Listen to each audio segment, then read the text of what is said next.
الحمد لله نحمده ونستعينه ونستغفره ونؤمن به ونتوكل عليه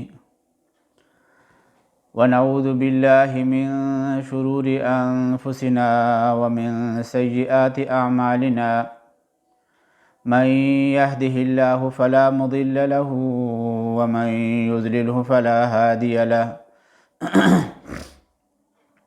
وأشهد أن لا إله إلا الله وحده لا شريك له وأشهد أن سيدنا ونبينا ومولانا محمدا عبده ورسوله صلى الله تعالى عليه وعلى آله وأصحابه وبارك وسلم تسليما كثيرا أما بعد فأعوذ بالله من الشيطان الرجيم بسم الله الرحمن الرحيم الحمد لله رب العالمين الرحمن الرحيم مالك يوم الدين إياك نعبد وإياك نستعين اهدنا الصراط المستقيم صراط الذين أنعمت عليهم غير المغضوب عليهم ولا الضالين آمين صدق الله مولانا العظيم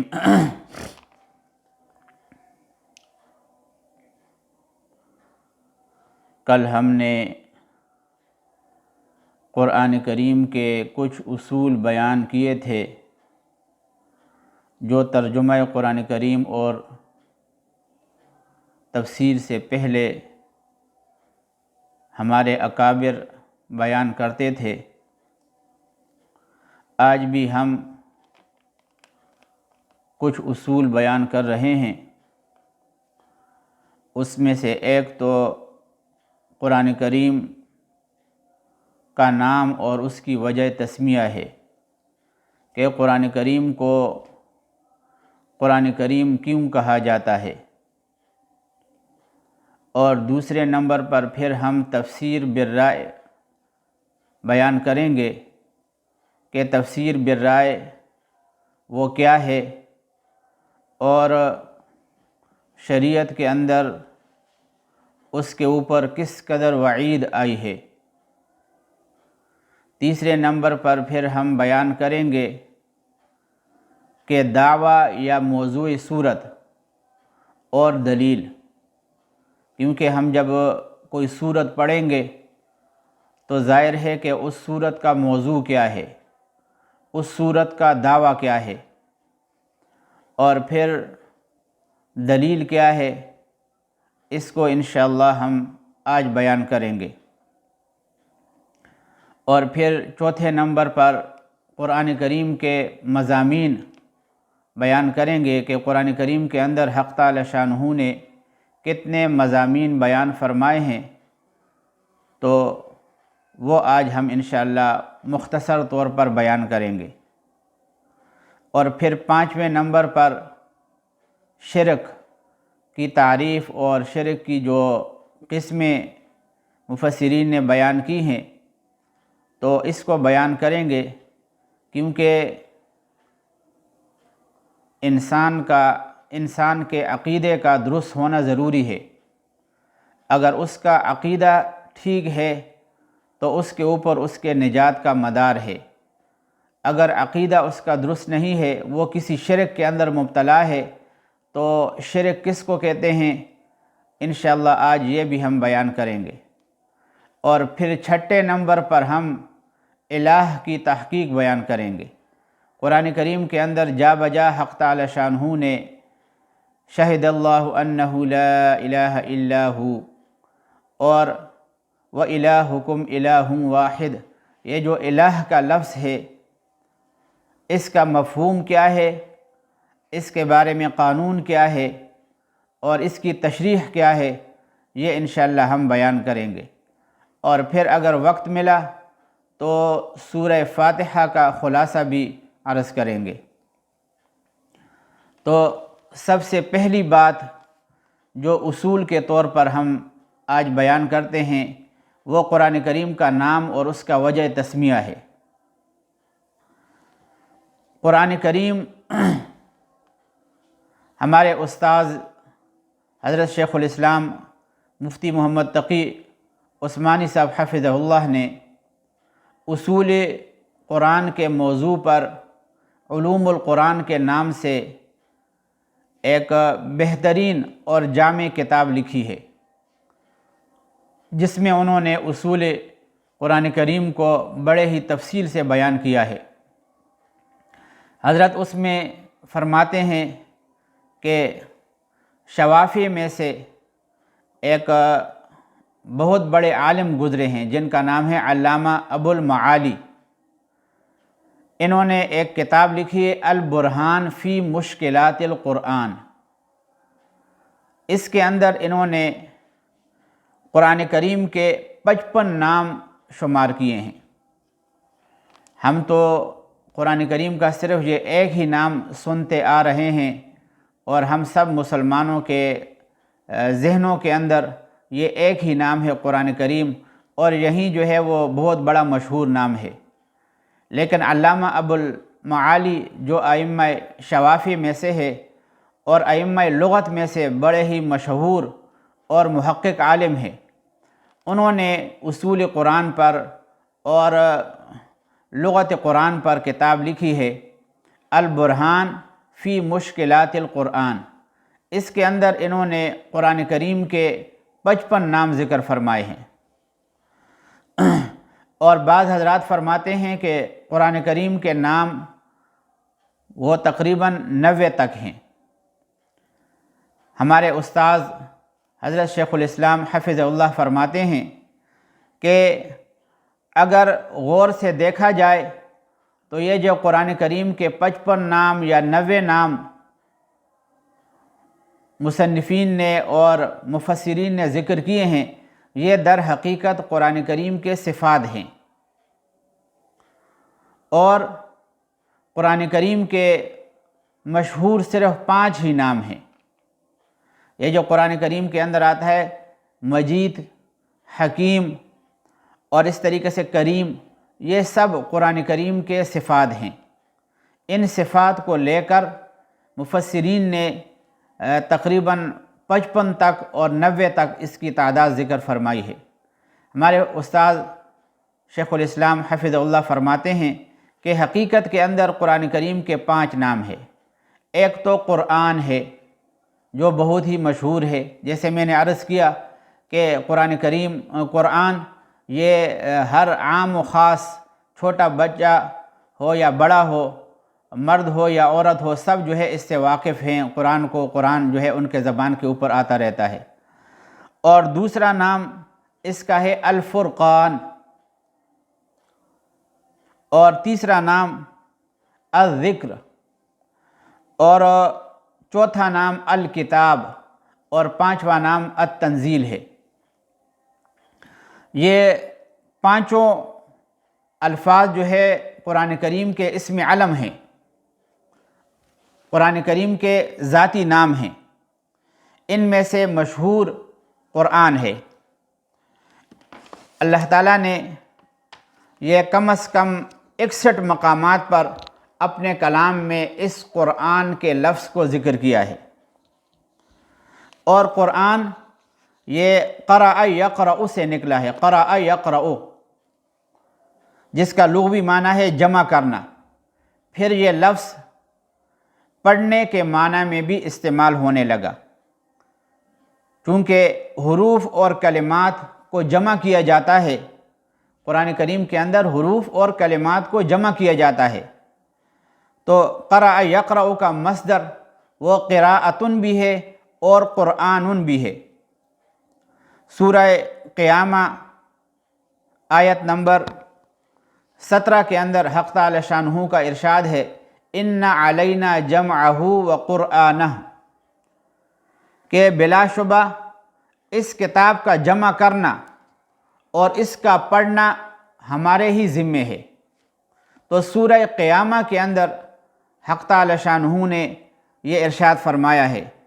اور پھر یہ عربی زبان کے اندر کبھی مصدر اسم مفعول کے معنی میں بھی استعمال ہونے لگتا ہے۔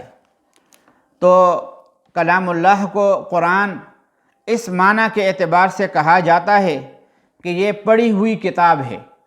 جب اسم مفعول کے معنی میں ہم نے اس کو لے لیا تو پھر اس کا معنی ہوگا پڑھی ہوئی کتاب۔ تو ہمارے استاد فرماتے ہیں کہ یہ جو وجہ تسمیہ ہے کہ قرآن کو قرآن کس وجہ سے کہا جاتا ہے، تو ہمارے استاد شیخ الاسلام حفظہ اللہ فرماتے ہیں کہ راجع یہی معلوم ہوتا ہے کہ کتاب اللہ کا یہ نام کفار عرب کی تردید میں رکھا گیا ہے۔ انہوں نے کہا تھا کہ لا تسمعوا لهذا القرآن والغوا، کہ تم اس قرآن کو نہ سنو اور اس کی تلاوت کے دوران لغو باتیں کہو۔ تو ان کفار کی تردید میں حق تعالی شانہ نے یہ قرآن کریم کا نام رکھا، قرآن نام رکھا، تاکہ یہ قرآن کریم کی دعوت ان کے من گھڑت ہتھ کنڈوں سے ختم نہیں ہو سکتا۔ یہ قرآن پڑھنے کے لیے نازل کیا گیا ہے اور قیامت تک یہ قرآن پڑھی جائے گی۔ کوئی جو ہے وہ اس کے خلاف اوچھے ہتھ کنڈے استعمال کرے تو تب بھی جو ہے وہ اس کی تلاوت موقوف نہیں ہوگی، یہ قرآن کریم قیامت تک پڑھی جائے گی۔ یہ تو قرآن کریم کے وجہ تسمیہ کے بارے میں ہم نے عرض کیا، اور اب میں عرض کر رہا تھا کہ دوسرا اصول جو ہم نے آج بیان کرنا ہے وہ تفسیر بالرائے کا ہے۔ تفسیر بالرائے، تفسیر بالرائے کے بارے میں یہ سمجھنا چاہیے کہ اگر کوئی عربی سے واقف ہو، تھوڑی بہت عربی جانتا ہو، تو عربی سے واقف ہونا یا تھوڑی بہت عربی کا جان لینا یہ قرآن فہمی کے لیے کافی نہیں ہے۔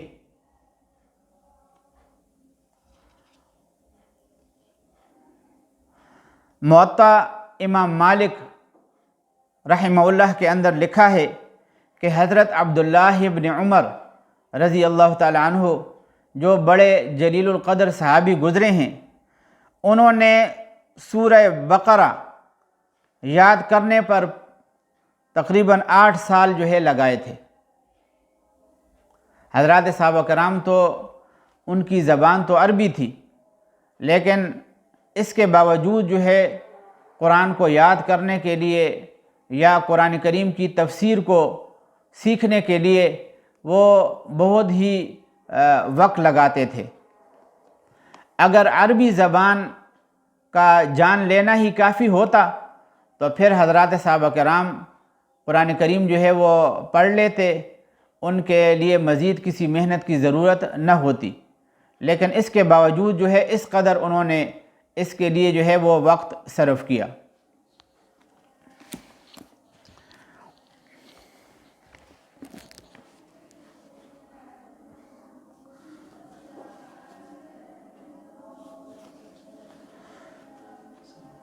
ایک سرکار دو عالم صلی اللہ علیہ وسلم کا ایسے لوگوں کے بارے میں ارشاد ہے جو معمولی سی عربی سے واقف ہو جاتے ہیں اور پھر بڑے جو ہے وہ مفسر بننے کے دعوے کرتے ہیں یا قرآن کریم کے سمجھنے کا دعویٰ کرتے ہیں۔ آپ صلی اللہ علیہ وسلم کا ابو داود کے اندر ارشاد منقول ہے کہ من قال فی القرآن بغیر علم فلیتبوأ مقعدہ فی النار، جو شخص قرآن کے معاملے میں علم کے بغیر کوئی بات کہے تو وہ اپنا ٹھکانہ جہنم میں بنا لے۔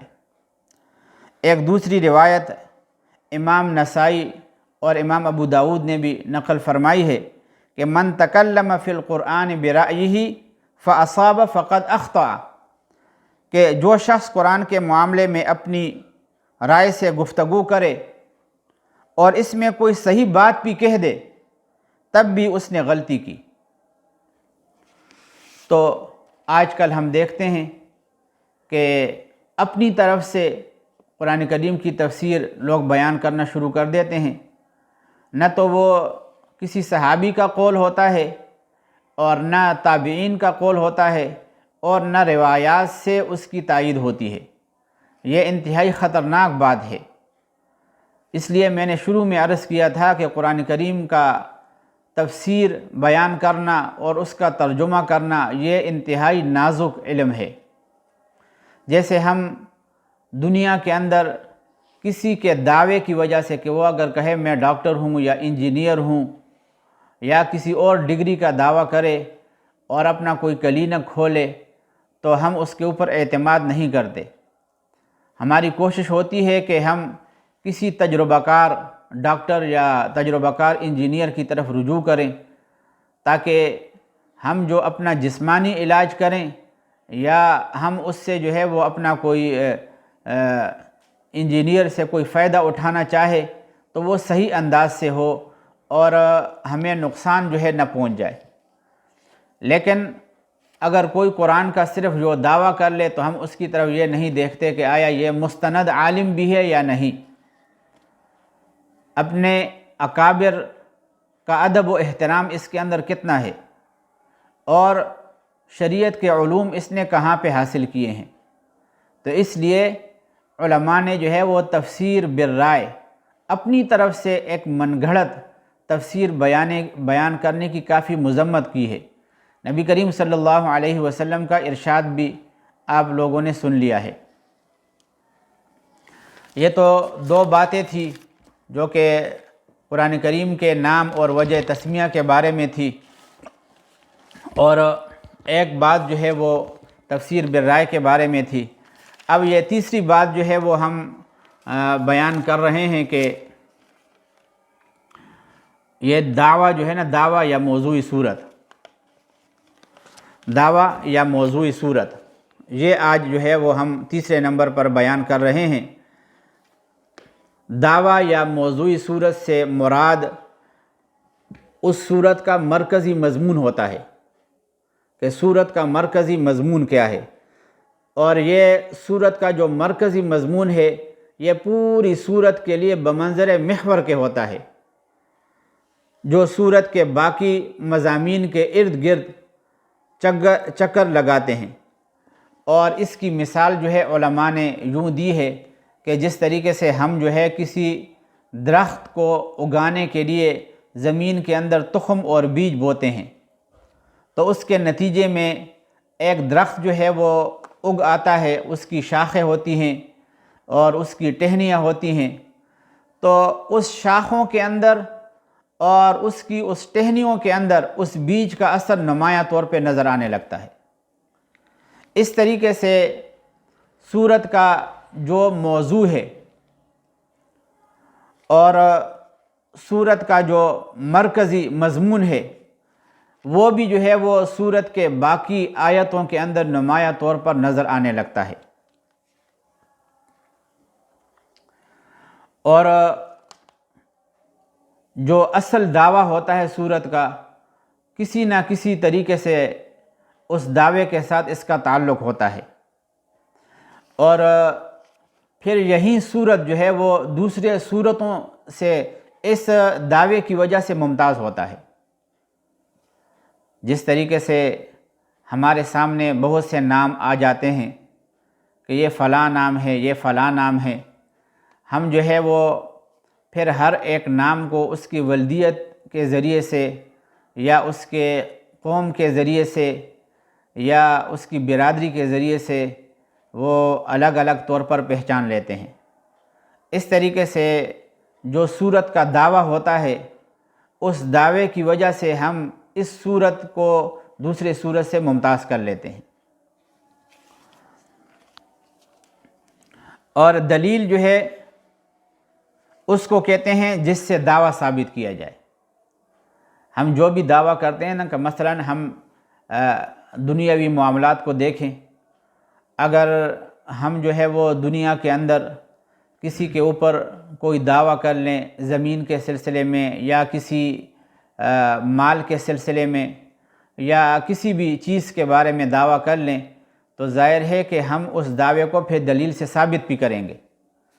تو دلیل سے جو چیز ثابت کیا جائے، جو چیز ثابت کی جائے، دعوے کو ثابت کی جائے جس چیز کے ذریعے سے اس کو دلیل کہتے ہیں۔ اور قرآن مجید میں دعوے کو ثابت کرنے کے لیے 4 قسم کے دلائل حق تعالی شانہ نے بیان فرمائے ہیں۔ پہلی قسم جو ہے نا وہ اس کو کہتے ہیں کہ دلیل عقلی محض، دلیل عقلی محض۔ اور دوسری جو ہے نا وہ قسم ہے دلیل عقلی مع اعتراف الخصم، کہ جو آپ کا مقابل ہے اس کی بڑی بڑی جو باتیں ہیں وہ اس کو تسلیم کرتا ہے، اور ہے یہ بھی عقلی دلیل ہے۔ اور تیسرے نمبر پر وہ نقلی دلیل ہے، اور چوتھے نمبر پر دلیل وحی ہے، اس کو دلیل وحی کہتے ہیں۔ اب دلیل عقلی کس کو کہتے ہیں؟ کہتے ہیں کہ ایسے امور ذکر کیے جائیں کہ جن کا تعلق عقل سے ہو، اور ہر صاحب عقل اس دعوے کو سمجھ سکتا ہے۔ مثلا میں ایک مثال دیتا ہوں، قرآن کریم کے سورہ بقرہ کی 21 اور 22 نمبر آیت ہے، یا ایھا الناس اعبدوا ربکم الذی خلقکم والذین من قبلکم لعلکم تتقون الذي جعل لكم الأرض فراشا والسماء بناء وأنزل من السماء ماء فأخرج به من الثمرات رزقا لكم فلا تجعلوا لله أندادا وأنتم تعلمون۔ اب اس میں حق تعالی شانہ نے جو یہاں پہ بیان کیا ہے کہ ترجمہ سے بالکل یہ بات واضح ہے کہ حق تعالی شانہ یہ دعویٰ کے طور پر ذکر کر رہے ہیں کہ اے لوگو، تم اپنے پروردگار کی عبادت کرو، اس کے سوا کسی اور کی عبادت نہ کرو۔ پھر اس کے اوپر حق تعالی شانہ نے ایک دلیل عقلی بیان کی ہے۔ پہلی دلیل کہ تمہارے پیدا کرنے والی ذات وہ اللہ کی ہے، اس کے علاوہ اور کوئی نہیں ہے۔ دوسرے نمبر پر زمین کو فرش اور آسمان کو چھت اسی نے بنایا ہے۔ اور پھر تیسری دلیل، زمین سے روزی کا سامان بھی وہی پیدا کرتا ہے۔ تو یہ 3 باتیں جو ہے وہ جو ان کے معبودان باطلہ ہیں وہ نہیں کر سکتے۔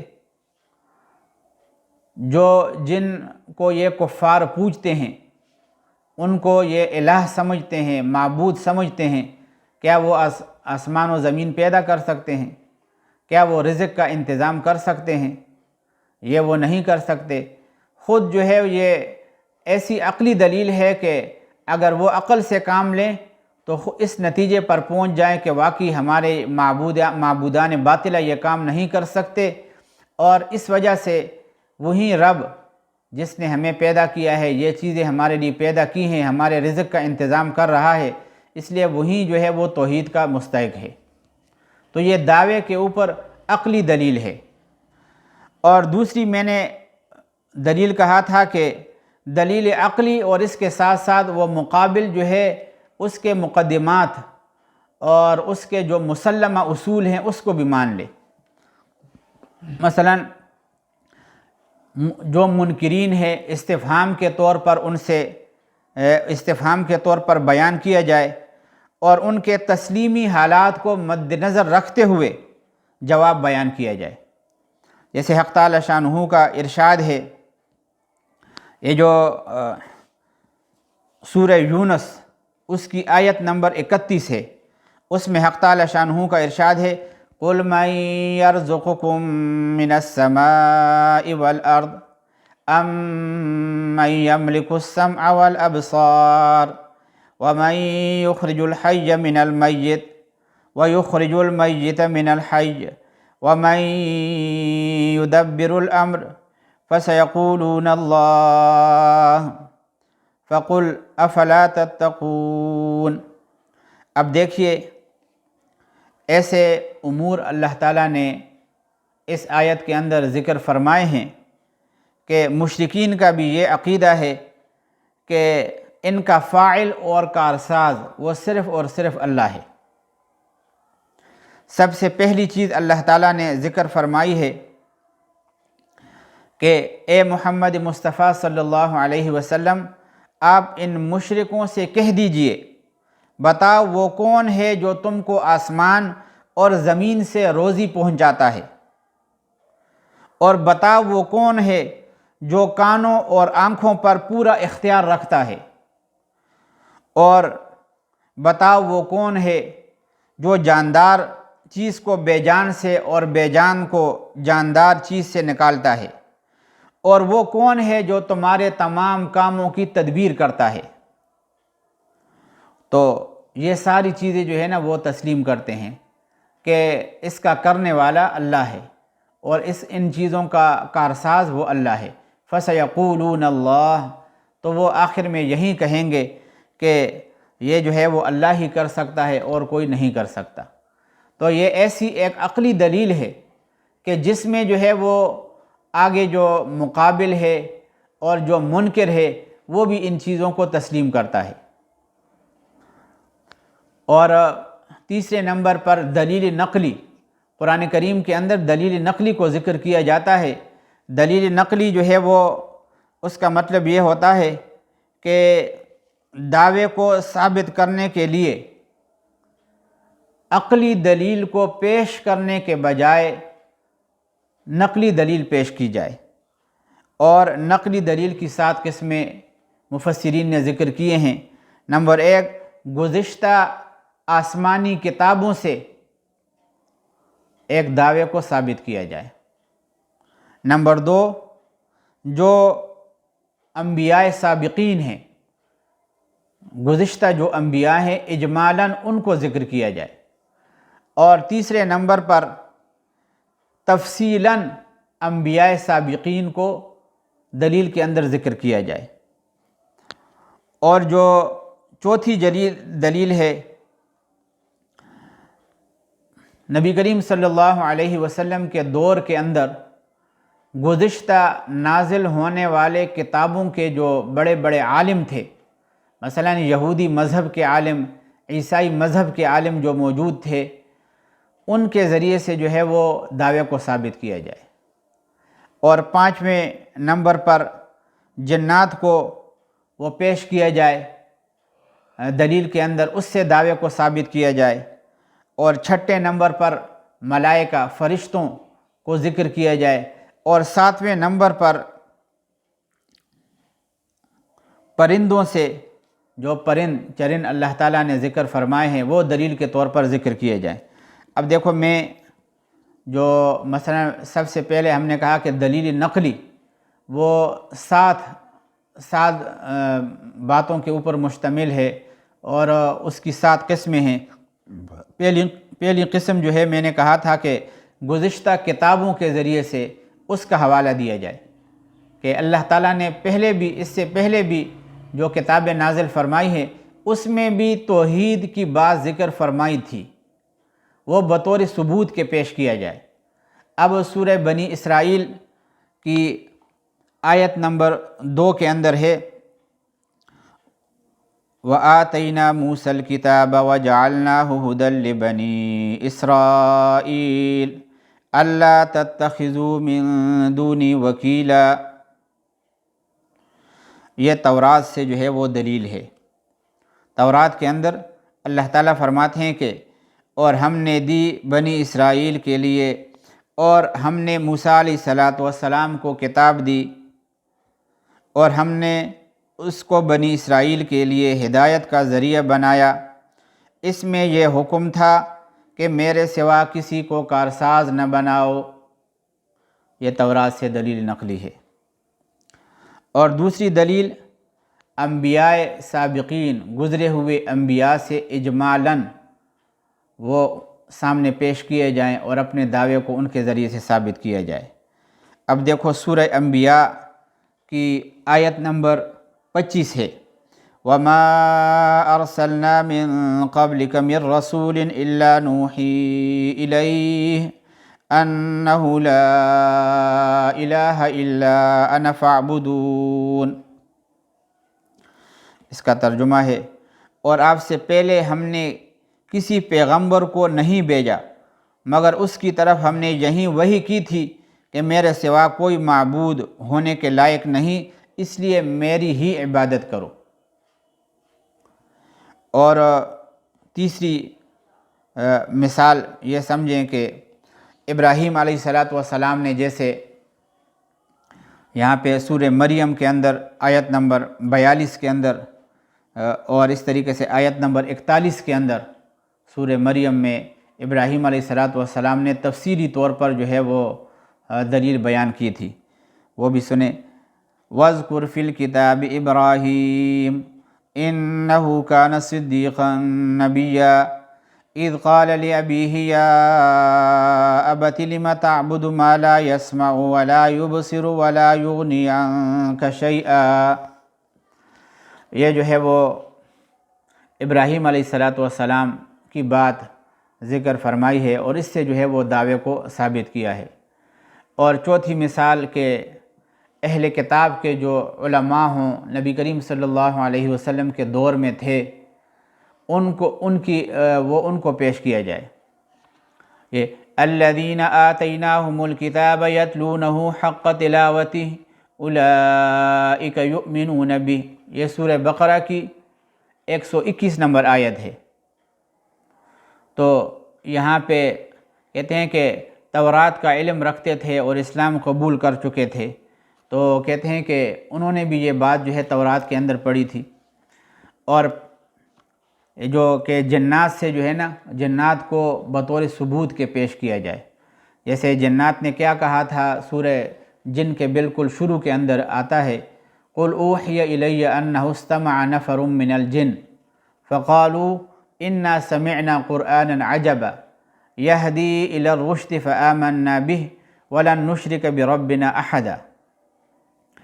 اور چھٹی مثال کہ فرشتوں سے جو ہے وہ دلیل پیش ہو، یہ قرآن کریم کے اندر ہے، شہد اللہ انہ لا الہ الا هو والملائکۃ واولو العلم قائما بالقسط، یہ سورہ آل عمران کی 18 نمبر آیت ہے۔ تو اور ساتویں مثال کہ جو مثلا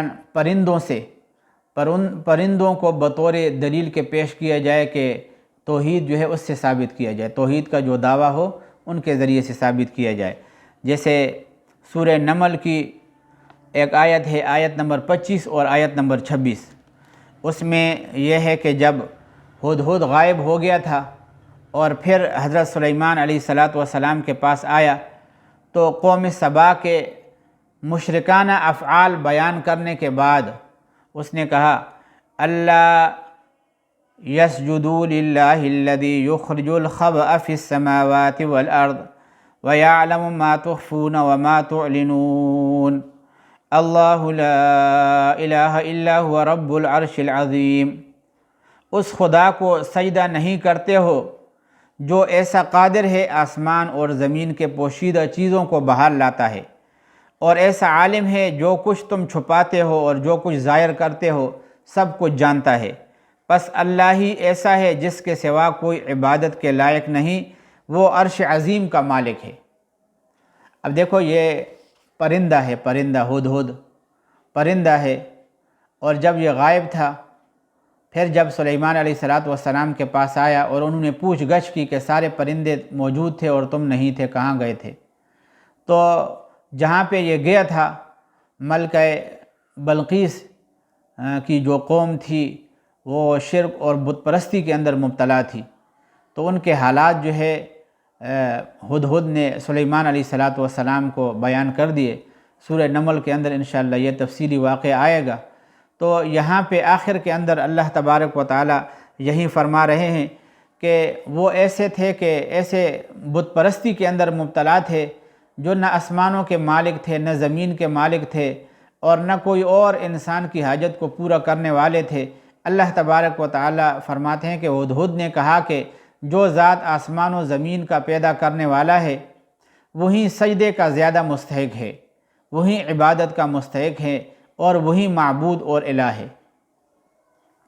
یہ جو ابھی آخری دلیل جو ہے وہ میں بیان کر رہا ہوں، میں نے شروع میں عرض کیا تھا کہ دلیل کی 4 قسمیں ہیں: دلیل عقلی، اور دلیل عقلی خصم اور مقابل کے کچھ مقدمات تسلیم کرنے کے ساتھ، اور تیسری جو ہے دلیل نقلی میں نے بیان کر دی، پھر دلیل نقلی کی 5 قسمیں میں نے بیان کر دی، اور ابھی چوتھی جو ہے وہ دلیل وحی ہے۔ کبھی ایسا بھی ہوتا ہے کہ دعویٰ کے ساتھ نبی کریم صلی اللہ علیہ وسلم کو یہ اعلان کرنے کا حکم بھی ملتا ہے کہ میں جو کچھ کہہ رہا ہوں اپنی طرف سے اور اپنے رائے سے نہیں کہہ رہا ہوں، بلکہ مجھے صرف اللہ تبارک و تعالی وحی کے ذریعے سے اس کے کہنے کا حکم دیتا ہے۔ تو یہ دعویٰ اور مضمون تاکہ میں تم تک پہنچا دوں، اللہ مجھے وحی کے ذریعے سے